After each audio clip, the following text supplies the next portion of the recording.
Yes sir, आ रही है। ठीक है, चलो स्टार्ट करते हैं फिर आज की क्लास। और आज हम पढ़ेंगे सीक्वल सर्वर के बारे में, जो कि क्या है, डाटाबेस। नाम से पता चल रहा है सर्वर। सीक्वल सर्वर दो अलग अलग वर्ड है। सीक्वल की फुल फॉर्म है स्ट्रक्चर्ड क्वेरी लैंग्वेज। एक लैंग्वेज है, जैसे सी शार्प एक लैंग्वेज है, वैसे ही सीक्वल एक लैंग्वेज है, स्ट्रक्चर्ड क्वेरी लैंग्वेज। ये डाटाबेस की लैंग्वेज है।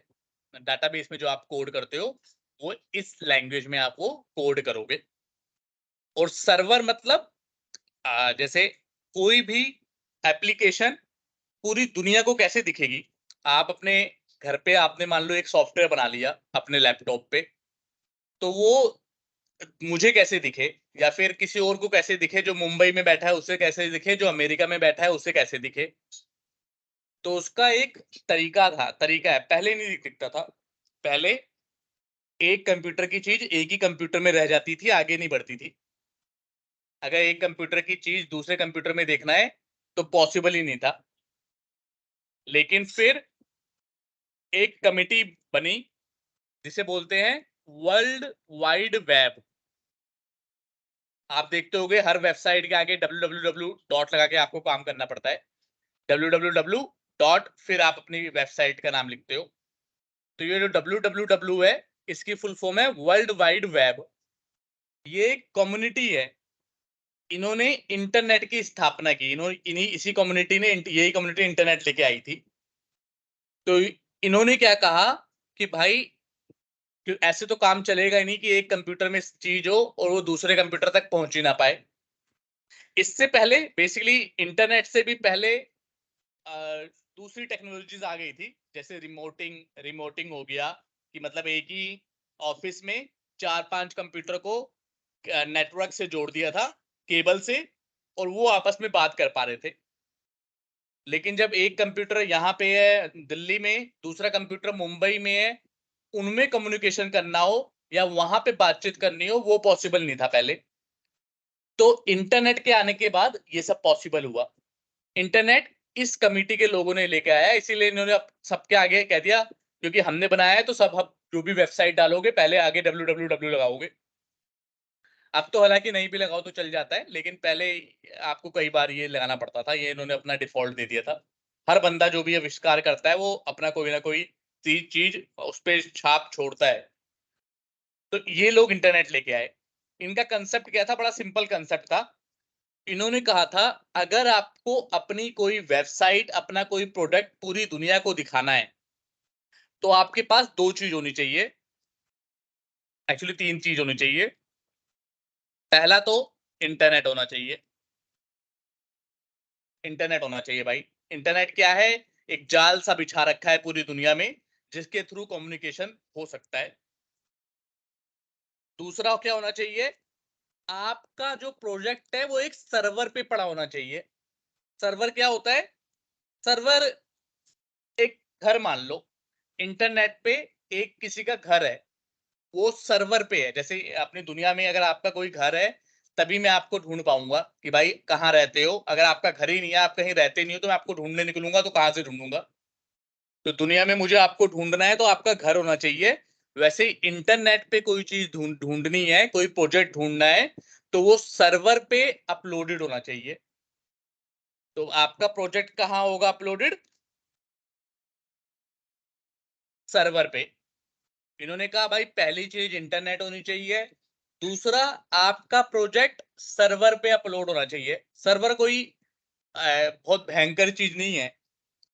किसी भी लैपटॉप को सर्वर बना सकते हो। ये भी एक लैपटॉप ही है, समझ लो। एक लैपटॉप, एक डेस्कटॉप, एक मशीन ही है, वही सर्वर है। बस उस मशीन के ऊपर एक स्पेशल टूल टूल हमने डाउनलोड कर लिया है। उस टूल के ऊपर आप अपनी वेबसाइट या प्रोडक्ट को अपलोड कर दोगे। तो टूल कौन कौन से टूल होते हैं जो सर्वर बनाते हैं? जैसे माइक्रोसॉफ्ट का है IIS, ऐसे ही जावा का है अपना टॉमकैट सर्वर, एसेक्ट्रा एसेक्ट्रा, बहुत सारे सर्वर होते हैं अलग अलग नाम के। हमारा माइक्रोसॉफ्ट का हमें IIS से मतलब है। तो क्या कहा कि भाई इंटरनेट हो, आप अपना प्रोजेक्ट बना के सर्वर पे डाल दो with the help of this tool. इस टूल को पहले सर्वर पे इंस्टॉल करो और इसके ऊपर अपना प्रोजेक्ट डाल दो। जब ये काम आप कर लोगे तो तीसरी चीज, जिस बंदे को भी एक्सेस करना होगा आपका कोड, आपका प्रोजेक्ट, आपकी वेबसाइट, उसके पास क्लाइंट होना चाहिए। क्लाइंट बोले तो ब्राउजर होना चाहिए। Browser is a client. और अगर उसके पास ब्राउजर है तो वहां पे जाके वो अपना आपके सर्वर का जो भी आईपी एड्रेस है वो डाले। आईपी एड्रेस की बजाय डोमेन नेम डाले, जैसे मेरी www.amazon.in ये डाले। ये बेसिकली यहाँ पे तो आपको डोमेन नेम दिख रहा है, बट ये लिंक्ड होगा किसी आईपी एड्रेस से। जहां पे समझ में ना आए बोलना। ये डोमेन नेम आप डालोगे ब्राउजर के ऊपर, गूगल क्रोम या कहीं पे, ये किसी आईपी एड्रेस से लिंक्ड होगा। वो आईपी एड्रेस किसी सर्वर का होगा। तो जाके उस सर्वर पे ढूंढेगा कि भाई ये आईपी एड्रेस एग्जिस्ट करता है, कहेगा हाँ हाँ करता है। तो ये जाके बोलेगा कि मुझे पहला होम पेज रिटर्न कर। तो वो होम पेज रिटर्न कर देगा और फिर ब्राउजर उस होम पेज को दिखा देगा। इस तरह से इंटरनेट पे काम होता है। क्या ये बात समझ में आई या नहीं आई? हाँ भाई, क्लियर है। शैलजा आप बताओ। क्लियर है। वैभव आप? क्लियर है सर। ठीक है। तो ये कोई इतना मुश्किल नहीं है, समझ लो ये एक कमेटी वाले बंदे उठ के आए, इन्होंने कहा भाई 3 चीज लेके आओ। इंटरनेट लेके आओ, इंटरनेट के बिना तो काम नहीं चलेगा। दूसरा, कोड बना के अगर अपने घर पे रखे रहोगे तब तो कुछ नहीं हो पाएगा, उसे सर्वर पे डालो। सर्वर पे डालने के लिए ये कुछ एडिशनल टूल है और इंस्टॉल करना पड़ेगा। आपने इन टूल को इंस्टॉल किया सर्वर पे और डाल दिया। अब जिसके पास ब्राउजर है, क्लाइंट है, वो आपकी वेबसाइट एक्सेस कर पाएगा। तो ये जो सर्वर है, ये तो आपकी वेबसाइट होस्ट करने के लिए सर्वर है। वैसे ही डाटाबेस आपका एक्सेस हो पाए उसके लिए अलग अलग सर्वर होते हैं। तो सीक्वल सर्वर उनमें से एक सर्वर है, जिससे कि आपका डाटाबेस भी एक्सेस हो पाए। अब डाटाबेस क्या होता है? जहां पे सारा डाटा पड़ा होता है। यहाँ पे तो आपका प्रोजेक्ट पड़ा होगा, इस वाले सर्वर पे आपका प्रोजेक्ट पड़ा होगा, कोड पड़ा होगा बेसिकली। पर डाटा कहाँ पड़ा होगा? डाटा किसी सीक्वल सर्वर पे पड़ा होगा। इसका भी अपना आईपी एड्रेस होगा, पूरा यही खेल होगा। वहां पे ये IIS टूल है जिसके ऊपर कोड पड़ा होगा, यहाँ पे सीक्वल सर्वर के ऊपर कोड पड़ा होगा। और कोड का लैंग्वेज क्या है डाटाबेस की? Structured query language. क्या ये बात समझ में आई या नहीं आई? आ गई। ठीक है। अगर आ गई तो सबसे पहला काम आपको क्या करना है? खोलना है अपना गूगल ब्राउजर है, ये क्लाइंट है। इसे क्लाइंट हमेशा मानना है, इंटरनेट की दुनिया में ये क्लाइंट होता है और सर्वर होता है। कोई सा भी browser, Mozilla, internet explorer, Google Chrome, सब क्लाइंट है हाँ। तो इसीलिए जो लैंग्वेज इसके ऊपर रन होती हैं, जैसे HTML, जावास्क्रिप्ट, CSS, उन्हें क्लाइंट साइड लैंग्वेज बोलते हैं। क्यों? क्योंकि उनको रन करने के लिए सर्वर की जरूरत नहीं होती, वो ब्राउजर पे ही रन हो जाती हैं। लेकिन जो लैंग्वेज सर्वर पे रन होती हैं, जैसे C#, जावा, पाइथन, इन सब लैंग्वेज को रन करने के लिए सर्वर की जरूरत पड़ती है। तो इसीलिए ऐसी लैंग्वेज को सर्वर साइड लैंग्वेज बोलते हैं। तो C# की लैंग्वेज सर्वर साइड लैंग्वेज है। चलो, अब आपको ये समझ में आ गया होगा। अब आपको क्या करना है? SQL सर्वर डाउनलोड करो। क्लिक करोगे, पहला लिंक आ जाएगा, यहाँ पे जाना है। वो पूछेगा भाई कौन सा करना है, एज्योर वाला? नहीं। एज्योर मतलब क्लाउड पे डाउनलोड करना है? नहीं। एट द एज मतलब ब्राउजर, ये भी एक टेक्नोलॉजी है, ब्राउजर के ऊपर ही डाउनलोड कर लेना है? नहीं। IoT डिवाइस मतलब इन दोनों पे नहीं करना। कहने का मतलब ये है आपको ऑन प्रीमिसेस पे करना है। ऑन प्रीमिसेस मतलब आपके खुद के कंप्यूटर पे।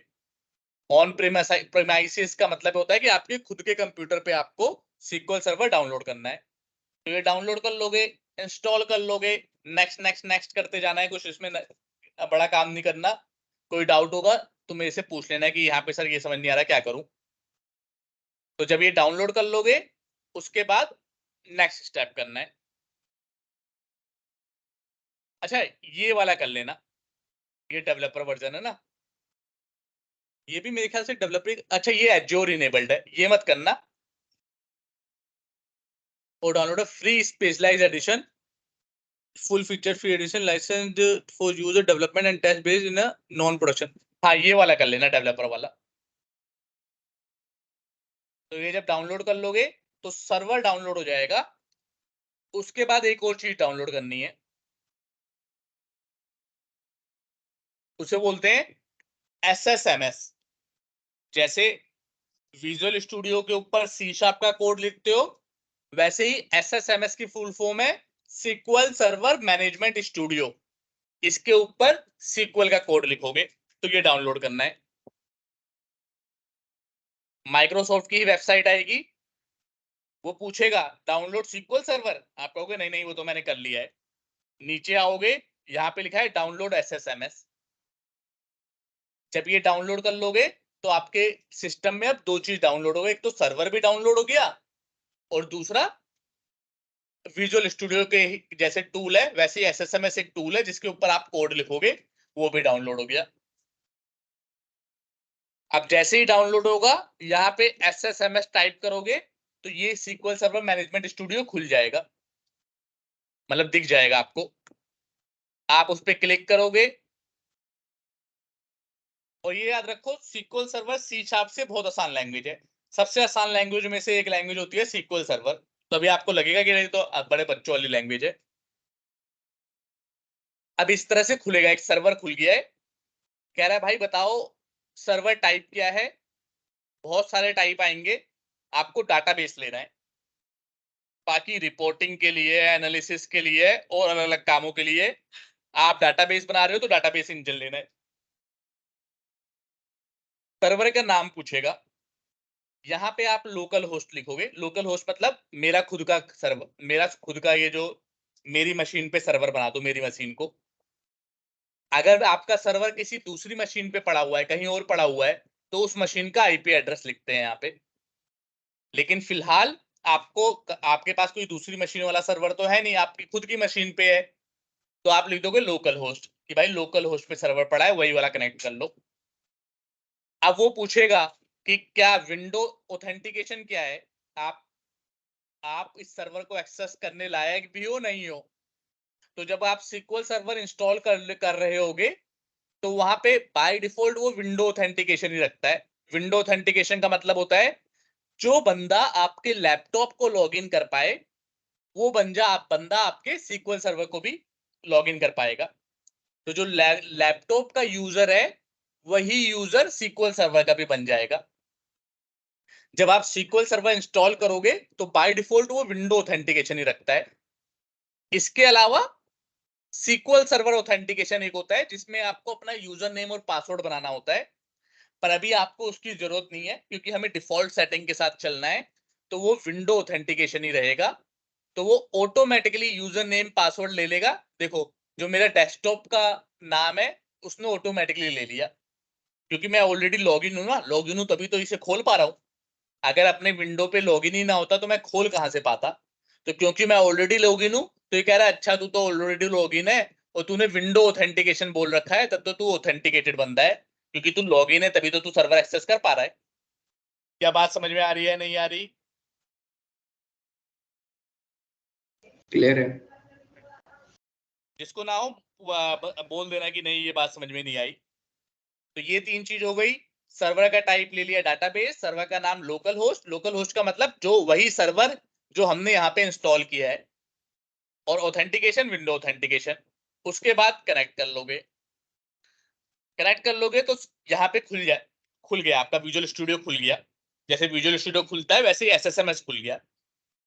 अब एक और चीज देखनी है, सीक्वल सर्वर आपका रनिंग मोड में भी होना चाहिए क्योंकि एक सर्वर आपने इंस्टॉल किया है ना अपनी मशीन पे, तो वो रनिंग मोड में हमेशा होना चाहिए, तभी चलेगा ये सर्वर, वरना एरर दे देगा। कभी कभार आपके में एरर आ जाएगी कि भाई नहीं चल रहा, कनेक्शन रिलेटेड एरर, ऐसे कुछ बोलेगा। जब आप अभी तो मेरे में नहीं आई क्योंकि मेरा SQL सर्वर चल रहा है, अभी दिखाऊंगा कहाँ चल रहा है। कभी कभार एरर जो आ जाएगी तो आपको ये चेक करना है विंडो सर्विसेज। विंडो सर्विसेज क्या होती हैं? आपकी विंडो जब आप इंस्टॉल करते हो तो कुछ सर्विसेज बिहाइंड द सीन चलती रहती हैं ताकि आपका विंडो मतलब क्या है, ऑपरेटिंग सिस्टम सही से काम कर पाए। तो वैसे ही जब SQL सर्वर इंस्टॉल करते हैं तो एक service behind the scene automatically चलती रहती है टू मेक श्योर कि भाई मेरा सर्वर ऑन है। वो चेक करना होगा तो यहाँ पे विंडो सर्विस टाइप करो।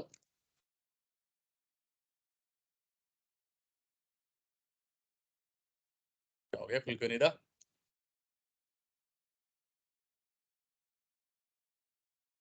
इसे छोटा करता हूं।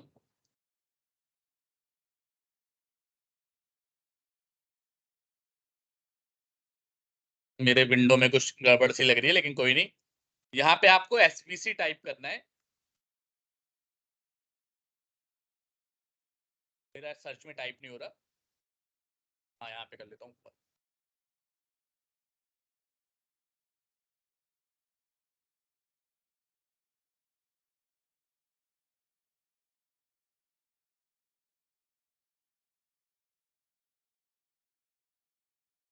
अच्छा, सर्विसेज टाइप कर लेना।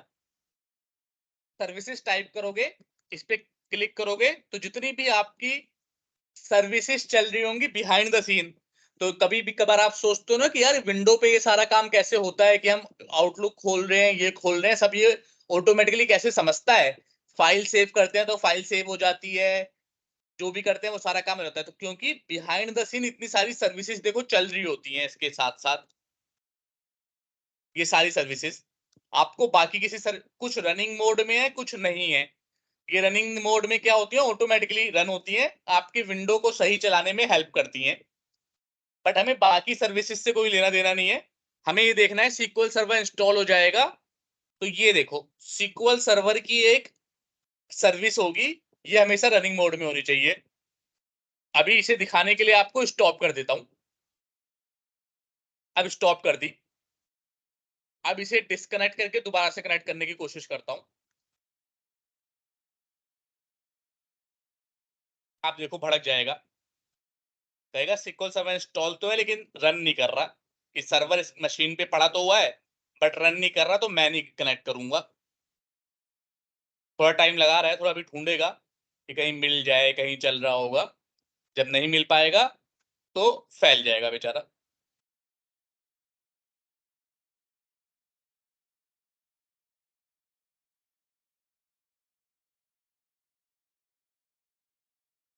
ये देखो, कह रहा है network related internet specific error instance specific occurred while establishing a connection, blah blah blah, ये सब बता रहा है।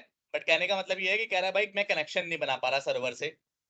तो सर्वर आपने इंस्टॉल तो कर लिया होगा, तो आपको क्या करना है, वहीं पे सर्विसेज में जाना है और मेक श्योर करना है कि जो आपका MS SQL सर्वर वाला है, ये SQL सर्वर वाला, SQL सर्वर एजेंट वाला ना भी चले तो कोई फर्क नहीं पड़ता, ये वाला स्टार्ट होना चाहिए। और जब तक ये स्टार्ट रहेगा तो मतलब आपका सर्वर चल रहा है, आपका सर्वर एक्टिव है, आप कनेक्ट कर पाओगे। क्लियर? कोई पूछेगा कि SQL सर्वर कैसे चलता है आपकी मशीन पे, वो तो एक सर्वर है, आपकी मशीन पे कैसे चलता रहता है, कैसे कनेक्शन वगैरह हो जाता है, तो बता पाओगे कि एक विंडो सर्विस होती है बिहाइंड द सीन, वो रनिंग मोड में होती है, इसलिए हम SQL सर्वर से कनेक्ट कर पाते हैं। अगर वो रनिंग मोड में नहीं होगी तो नहीं कर पाएंगे। ये सब इंटरव्यू में आंसर दे पाओगे या नहीं दे पाओगे? बिल्कुल। ठीक है। तो अब खुल गया हमारा SQL सर्वर, लोकल होस्ट से हमने कनेक्ट किया था। ऊपर फाइल वाइल है, अभी इन सबसे की ज्यादा हमें जानकारी नहीं लेनी। बस ये पहला फोल्डर देखो, डाटाबेस, इसमें आपके डाटाबेस पड़े होंगे सारे। आपके पास कुछ भी नहीं होगा, नल बेटा सन्नाटा होगा, क्योंकि आपने तो कोई डाटाबेस बनाया ही नहीं होगा पहली बार। मैंने ये 3 डाटाबेस बना रखे हैं, तो मेरे में ये 3 डाटाबेस दिख रहे हैं। पहला ये यहाँ पे क्लिक करोगे तो खुलता रहेंगे फोल्डर, ये सब फोल्डर है। यहाँ पे क्लिक करोगे तो खुल जाएगा, दोबारा क्लिक करोगे तो बंद हो जाएगा। तो कुछ सिस्टम के डाटाबेस होते हैं, कुछ SQL सर्वर अपने डाटाबेस बना के रखता है अपने काम के लिए, वो यहाँ पे हैं। मास्टर डाटाबेस, उनमें ये टेबल वेबल, ये सब चीजें SQL सर्वर ने अपने काम के लिए बना रखी हैं। खोल खोल के देख लेना, बट इनसे भी तुम्हें ज्यादा मतलब नहीं है क्योंकि ये सिस्टम की डाटाबेस है। अब आपको क्या करना है, सबसे पहला काम अपना डाटाबेस बनाना है। तो अपना डाटाबेस बनाने के लिए सर्वर सेलेक्ट करो, अपना सर्वर, और यहां पे ऊपर न्यू क्वेरी है, न्यू क्वेरी पे क्लिक करो तो एक क्वेरी खुल जाएगी, एक क्वेरी की विंडो खुल जाएगी। यहां पे आप अपना कोड लिखोगे। तो पहला कोड यहां पे कमेंट कर रहा हूं, एक एक कमेंट कर करके कोड लिख रहा हूं। क्रिएट डाटाबेस का कोड है कि सबसे पहले क्या काम करना है, एक डाटाबेस बनाना है, उसके अंदर ही कुछ काम करोगे क्योंकि आपको डाटा सेव करना है तो डाटाबेस बनाना पड़ेगा।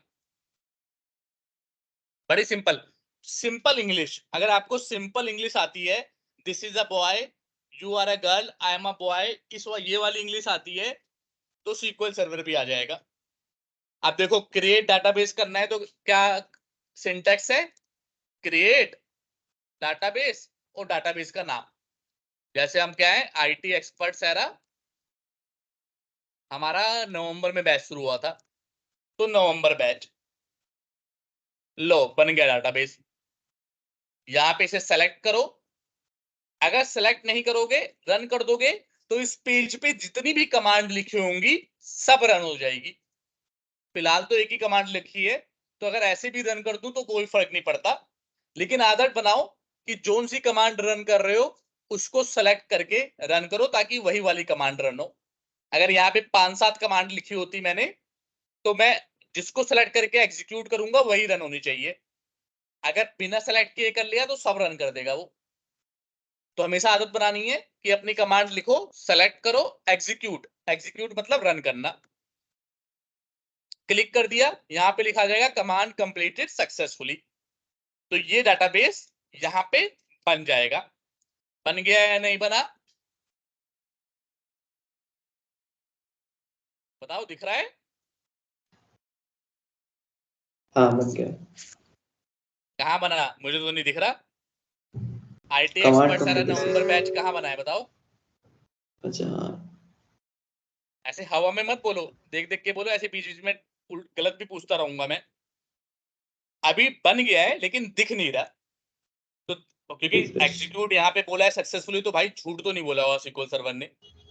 बन जाता है पर दिखता नहीं है, यहाँ पे गड़बड़ ये होती है। तो आपको दिखाने के लिए क्या करना है, डाटाबेस पे जो भी चीज बना रहे हो उस पर राइट क्लिक करो। अभी हम डाटाबेस बना रहे हैं तो डाटाबेस पे राइट क्लिक करेंगे, रिफ्रेश कर देंगे। रिफ्रेश कर देंगे तो अब दिख गया, दिख गया नहीं दिख गया, बताओ? दिख गया। हाँ अब दिख रहा है। तो जब दिखे तभी बता बता बोलना बोलना, वैसे मत बोल देना कि जैसे दिख गया। ठीक है, अब आपका डाटाबेस बन गया, तो अब आपको नेक्स्ट स्टेप पे जाना है। अच्छा, SQL सर्वर में ये जो लैंग्वेज है ना, यही लैंग्वेज को स्ट्रक्चर्ड क्वेरी लैंग्वेज बोलते हैं। ये इतनी सिंपल सिंपल लैंग्वेज, सारी कमांड ऐसी सिंगल लाइन की सिंपल सिंपल कमांड होंगी। अब डाटाबेस बन गया है। अब इसके अंदर जो भी हम डाटा सेव करते हैं वो टेबल की फॉर्म में करते हैं। SQL सर्वर एक ऐसा डाटाबेस है जो अपने अंदर डाटा कैसे सेव करेगा, एक टेबल की फॉर्म में करेगा। टेबल क्या होता है, टेबल टेबल क्या होता है, it is the collection of row and column. Rows and columns का कलेक्शन होता है ये। रोज एंड कॉलम्स का मतलब, एक्सेल खोल के देखो, जैसे एक्सेल, एक्सेल में रो एंड कॉलम होते हैं। आप सबने एक्सेल वगैरह पे देखा है कभी जिंदगी में, काम किया एक्सेल पे? यस। ठीक है, तो Excel basically row and column है। इस चीज को ऊपर जो ABCD लिखा है ये कॉलम है और ये सारी रो है। तो SQL सर्वर भी जो डाटा सेव करेगा वो कॉलम, कॉलम मतलब किस तरह का डाटा है वो बताना है, और रो मतलब कितने, जैसे एम्प्लॉय, मान लो एम्प्लॉय टेबल बनाऊंगा अगर मैं, तो एम्प्लॉय की ID एक कॉलम होगा, नेम एक कॉलम होगा, सैलरी एक कॉलम होगा। अब जितने एम्प्लॉय डाल दो, रमेश, सुरेश, श्याम, शिवानी, अंजलि, आकृति, ये सब एम्प्लॉय रो में जाएंगे। क्या बात समझ में आ रही है, नहीं आ रही? यस। अभी लेकिन करके देखते हैं तो और अच्छा समझ में आएगा। बस ये समझना है कि कोई इंटरव्यू में पूछेगा कि SQL सर्वर किस फॉर्म में इंफॉर्मेशन सेव करता है, तो आंसर है टेबल फॉर्म में इंफॉर्मेशन सेव करता है। और दूसरा क्वेश्चन होगा टेबल मतलब, तो table is a collection of rose and columns. Columns defines the basically property or feature of that particular table, or rows define the number of employee or number of content बोल सकते हो। Proper definition जब interview के question पढ़ाऊंगा तो proper definition हम Google से देख देख के कर लेंगे कि एक एक दो लाइन की आपको डेफिनेशन याद रहे कि इंटरव्यू में बोलने में अच्छा लगता है। हालांकि जब आप काम करोगे तो आपको डेफिनेशन से कोई लेना देना ही नहीं होगा, काम आना चाहिए, वो इंपॉर्टेंट है। चलो, अब हमने डाटाबेस बना दिया, इसे खोल के देखेंगे। इसमें टेबल्स पड़ी हुई हैं, टेबल्स को खोलेंगे तो ये सिस्टम की टेबल है, फाइल की है, ये सब अभी एम्प्टी पड़ा हुआ है। देखो उसके अंदर कुछ है नहीं, सब खाली पड़ा हुआ है। अब आप क्या करोगे, लेकिन ये सिस्टम की टेबल मतलब सिस्टम से रिलेटेड टेबल, फाइल, ये सब फाइल से रिलेटेड टेबल। अभी इन सबको आपको ज्यादा डिटेल में नहीं जाना, आपको अपनी टेबल बनानी है एक। जैसे आप एक एम्प्लॉय नाम की टेबल बनाते हो, तो दूसरी कमांड क्या लिख रहे हैं हम, क्रिएट टेबल। अब ये देखो ये भी कितनी इजी टेबल है। टेबल, लेकिन जैसे डाटाबेस तो सिर्फ डाटाबेस बनाना था, टेबल में आपको कॉलम का नाम भी बताना पड़ेगा कि भाई मेरी टेबल में कौन कौन से कॉलम होंगे। तो कमांड क्या है, क्रिएट टेबल, टेबल नेम, जो भी टेबल बना रहे हो। तो एम्प्लॉय लिख दिया मैंने। और एक नेमिंग कन्वेंशन होता है कि डीबीओ डॉट लगा दो। डीबीओ की फुल फॉर्म क्या है, डाटाबेस ऑब्जेक्ट। हर चीज डाटाबेस ऑब्जेक्ट ही होती है। तो डीबीओ डॉट ये नेमिंग कन्वेंशन है SQL सर्वर में, लगा दो। नहीं भी लगाओगे तो काम करेगा, लेकिन नेमिंग लगाना मतलब रिकमेंड किया जाता है कि इसे लगा दो। तो हमने लगा दिया। अब bracket open, normal bracket open, close करो। इसके बीच में अपने सारे कॉलम बताओ। पहला कॉलम जैसे मैंने क्या कहा, आईडी है, इंटीजर टाइप का। दूसरा कॉलम बताया नेम, नेम स्ट्रिंग टाइप का होता है। तो जो वहां पे स्ट्रिंग होता है, यहाँ पे वैरकैर बोलते हैं उसे। और इसमें बताना पड़ता है कि कितना साइज लोगे वैरकैर का। तो मैं कह रहा हूं 300 साइज लूंगा। 300 मतलब 300 करेक्टर हो पाएंगे इसमें, खाली 300 से ज्यादा नहीं होंगे। तो किसी भी बंदे का नाम 300 करेक्टर से ज्यादा तो नहीं हो सकता है, नहीं हो सकता। जैसे बड़े से बड़ा नाम लो, श्रीकांत पांडे, खुद ही इतना बड़ा नाम है मेरा। तो SHRIKANTPANDEY टोटल 14 कैरेक्टर में हो जा रहा है। तो एक आपको जो भी कॉलम बनाओगे अपने दिमाग से ऐसे रखना है कि बहुत ज्यादा भी ऐसा भी मत रखो कि 3000 इतना रख दिया, तो इसका मतलब आप फालतू की मेमोरी वेस्ट कर रहे हो। एक जेनरिक नंबर ले लो। जैसे नाम बढ़ ज्यादा से ज्यादा कितना हो सकता है, वैसे तो ज्यादा से ज्यादा 100 ही हो सकता है, तो आप 100 भी ले सकते हो। पर जनरली हम लोग, मैं और ज्यादा आईटी में क्या होता है, 301 हम ले लेते हैं। जहां पे हमें कंफ्यूजन हो कि भाई बड़े से बड़ा नाम कितना होगा, तो 300 से बड़ा नाम नहीं होगा, क्योंकि हम अगर पूरे वर्ल्ड वाइड डील कर रहे हैं तो कई सारे लोग अपने नाम के साथ साथ अपने पापा का नाम, दादा का नाम सब लगा लेते हैं। लेकिन 300 से बड़ा नाम तो नहीं होगा, इसलिए मैंने 300 ले लिया। क्लियर? किसी का नाम 300 से बड़ा हो सकता है? नहीं। एक बंदे का हो सकता है, बताओ किसका? अरे वो तो कौन सी पिक्चर थी? किसका? धमाल। धमाल मूवी किसने देखी है? हाँ, वही बोलने वाला था हाँ, तो धमाल मूवी मैं। वाले बंदे का हो सकता है 300 से बड़ा, लेकिन जनरली नहीं होगा। तो एक्सेप्ट धमाल मूवी, ये काम करेगा हमारा कोड। उसके बाद आता है सैलरी। सैलरी क्या है भाई, वैसे डेसिमल भी हो सकती है, लेकिन इंटीजर ले रहे हैं फिलहाल के लिए हम, बस इतना ही ले लेते हैं अभी। चलो सिटी भी ले लेते हैं। सिटी, सिटी क्या है, ये भी वेर कैर है, ये भी 300 से ज्यादा बड़ी नहीं होगी। सबका अपना, हर कंपनी में जाओगे ना तो एक उनका डिफॉल्ट, हर कंपनी अपने कुछ रूल्स बनाती है बेसिक, तो उन्होंने ये बेसिकली कितना वेरिकल लेना है ये उनके रूल्स में भी डिफाइन होता है कि जहाँ पे नेम वगैरह है वहां पे इतना इतना साइज लो, जहाँ पे ये है इतना लो। जहाँ पे डिफाइन नहीं होता, मैं अपना, मेरा अपना ये है कि मैं 300 ले लेता हूँ।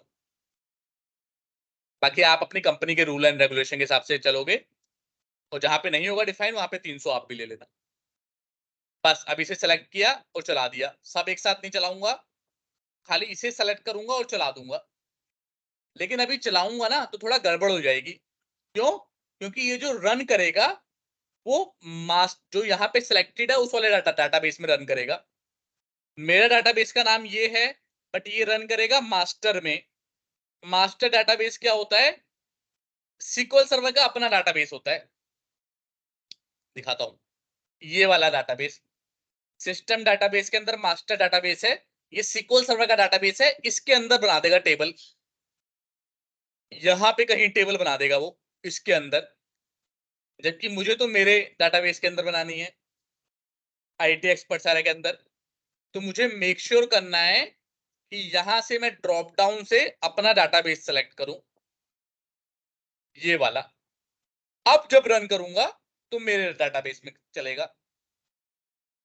और अगर मुझे ड्रॉप डाउन से नहीं करना, वापस मास्टर पे लेके आते हैं, कमांड से ही करना है, तो एक कमांड होती है, वो कमांड से भी कर सकते हो।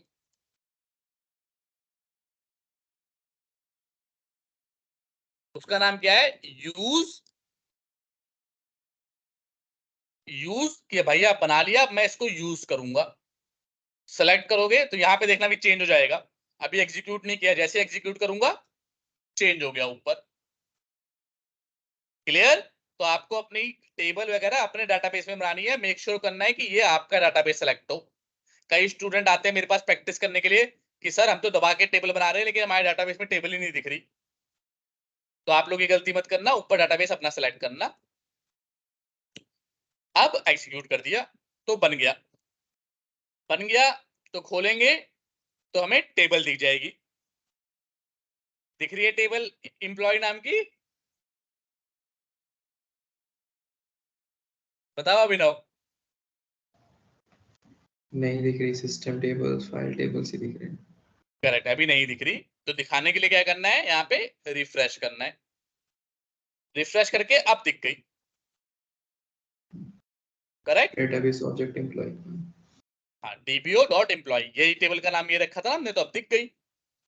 अब इसे एक्सपेंड करेंगे तो इसके अंदर मैंने कहा था कॉलम होते हैं, तो कॉलम जो हमने बनाए हैं आईडी, नेम, सैलरी, सिटी, ये सब दिख जाएगा आपको।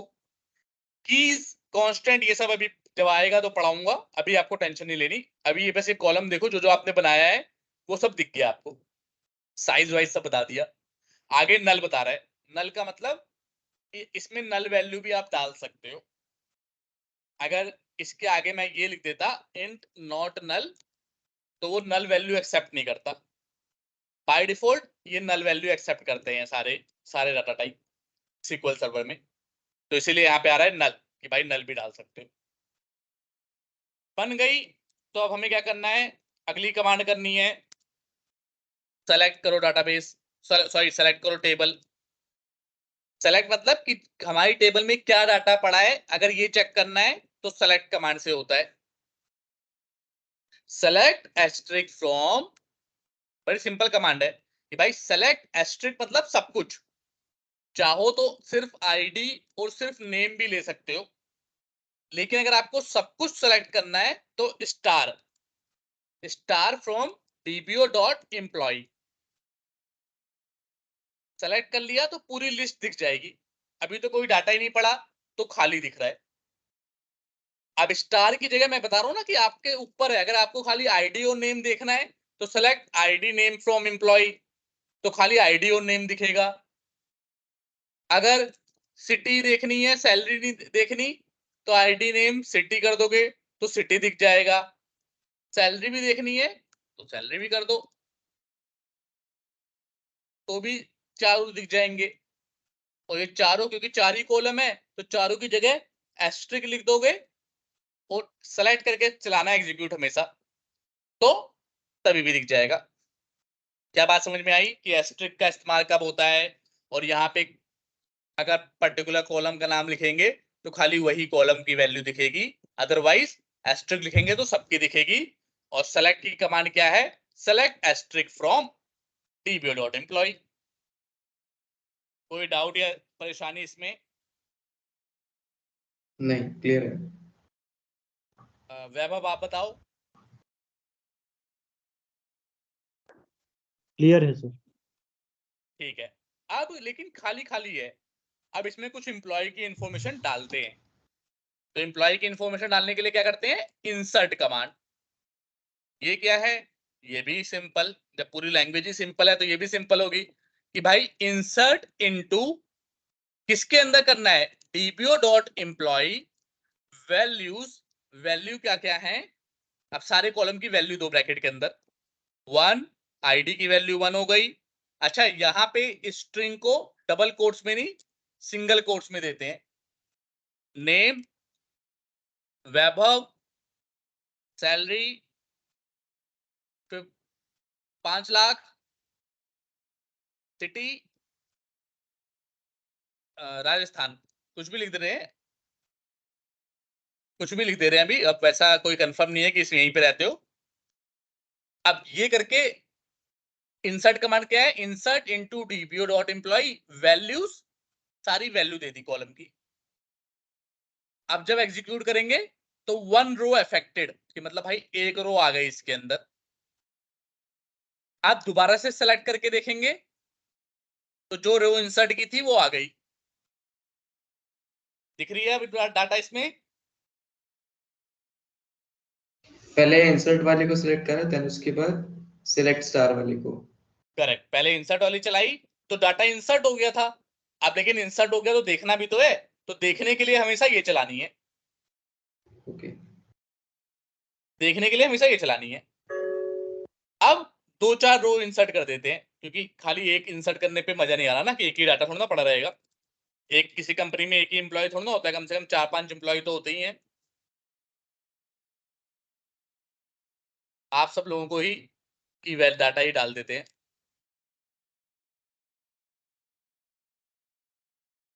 सैलरी थोड़ा घटा बढ़ा देते हैं एक दूसरे की। इन्हें क्या करते हैं, सिटी जयपुर डाल देते हैं, अभिनव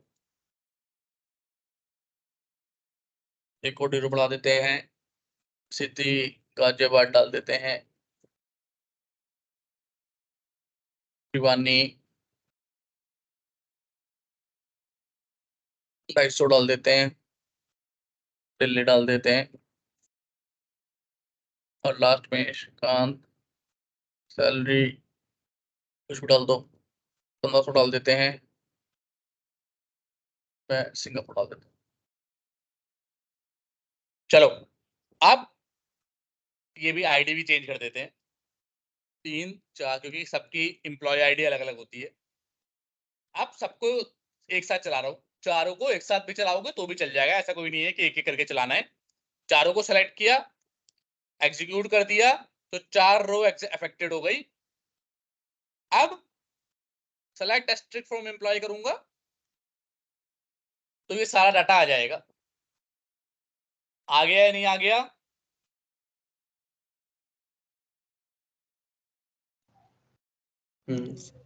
तो कर लोगे, सेलेक्ट कर लोगे, इंसर्ट कर लोगे, या कोई दिक्कत?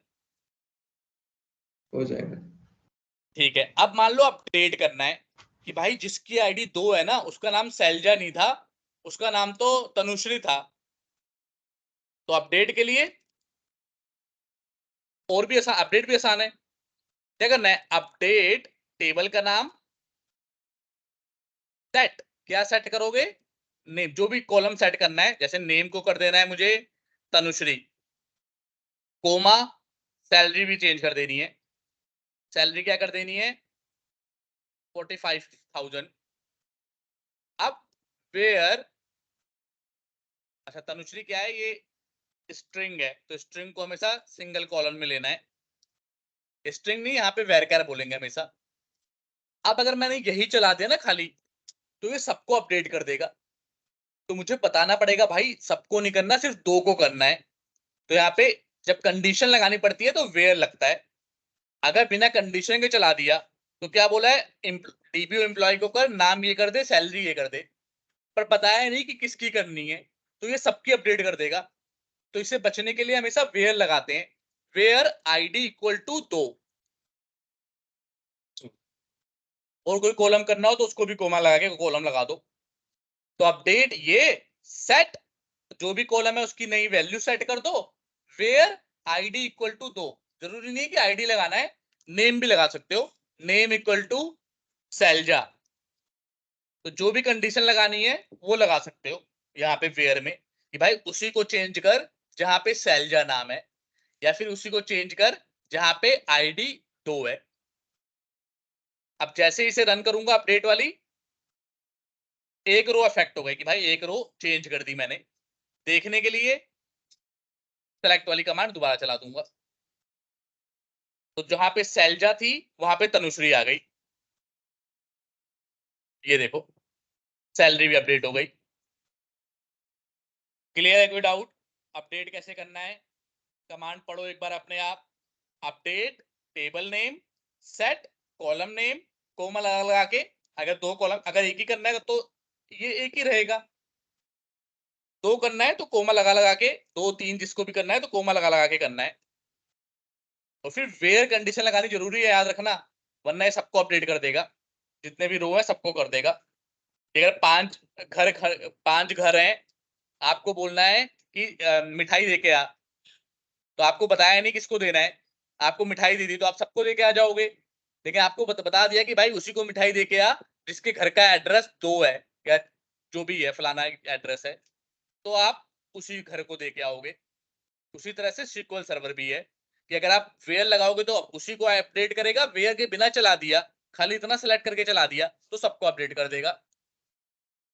क्लियर है? कोई डाउट कि अपडेट कैसे हो रहा है? क्लियर है। वैभव तनु शैलजा, मैं आपका भी समझ रहा हूँ कि क्लियर है, अगर कहीं डाउट होगा तो बोल देना। अब डिलीट कैसे करेंगे, क्योंकि अपडेट किया है तो डिलीट भी करना होगा, तो उसकी भी सिंपल कमांड है, डिलीट फ्रॉम dbo.employee, वेयर किसको डिलीट करना है, अगर सिंपल ये चला दिया तो सबको डिलीट कर देगा ये, तो वेयर लगाना जरूरी है। वेयर मान लो आईडी इक्वल टू 5, श्रीकांत को डिलीट करना है, delete from dbo.employee where ID equal to 5, condition लगा सकते हो, 1 रो इफेक्ट हो गई। अब जरूरी है कि ऊपर जाके सेलेक्ट चलाओ, नीचे दोबारा से भी लिख सकते हो, बस जिसको चलाना है याद रखना है सेलेक्ट उसे ही करना है। तो अब वो श्रीकांत वाली रो डिलीट हो गई। क्लियर है? कोई डाउट? क्लियर है। सिंपल कमांड है, डिलीट फ्रॉम ये वेयर आईडी को, अगर सिंपल ये चला दियो सब डिलीट कर देगा, पर सब डिलीट करने के लिए एक तो ये तरीका है कि वेयर कंडीशन के बिना चला दो, और दूसरा एक और आसान तरीका है, डिलीट एवरीथिंग, उसे बोलते हैं ट्रंकेट कमांड। तो क्या है, ट्रंकेट टेबल dbo.employee, ये क्या करेगा, सारा डाटा डिलीट कर देगा। Command completed successfully. अब चेक करेंगे तो सब गायब हो गया। दोबारा से इंसर्ट करना है तो हमने तो ऊपर लिखा ही हुआ है ना, दोबारा से चला देंगे। और एक फर्स्ट नंबर वाला नहीं चला, फर्स्ट वाले को भी चला देते हैं अलग से, चल गया। अब select strip from DBO employee करेंगे तो आगे डाटा फर्स्ट वाला नीचे पहुंच गया क्योंकि लास्ट में चलाया था, तो जैसे एग्जीक्यूट करोगे उसी नंबर पे पहुंचेगा वो।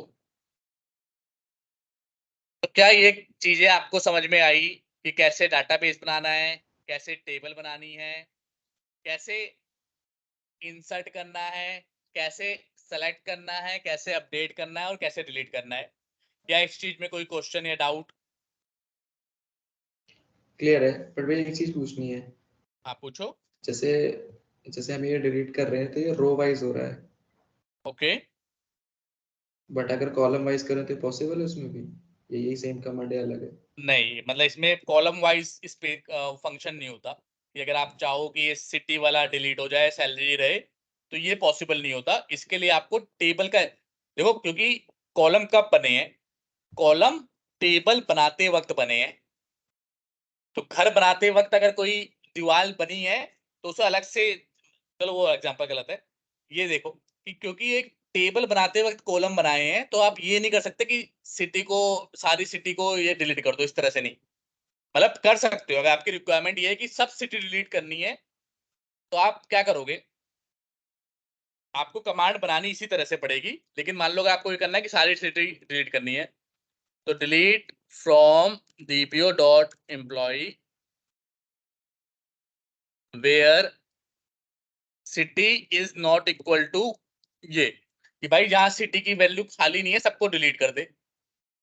तो क्या करेगा, चेक करेगा पहले वाले में खाली नहीं है, इसे भी डिलीट, इसे भी डिलीट, इसे भी डिलीट, पर ये पूरी की पूरी रो डिलीट कर देगा। अगर आपको सिर्फ ये डिलीट करना है कि खाली जयपुर जयपुर में है, तो आपको अपडेट कर कमांड चलानी पड़ेगी। ये update city equal to dash where, जो भी कंडीशन लगाने लगा दो। तो कहने का मतलब ये है कॉलम वाइज नहीं चलती है, रो वाइज होता है काम। क्लियर? या जो क्वेश्चन था उसे बता पाया मैं आंसर, या नहीं है, नहीं हुआ क्लियर? क्लियर है। हाँ, तो जो भी लॉजिक लगाना है इसी हिसाब से लगाना पड़ेगा आपका। सैलजा या फिर अभिनव, वैभव, आपका कोई क्वेश्चन?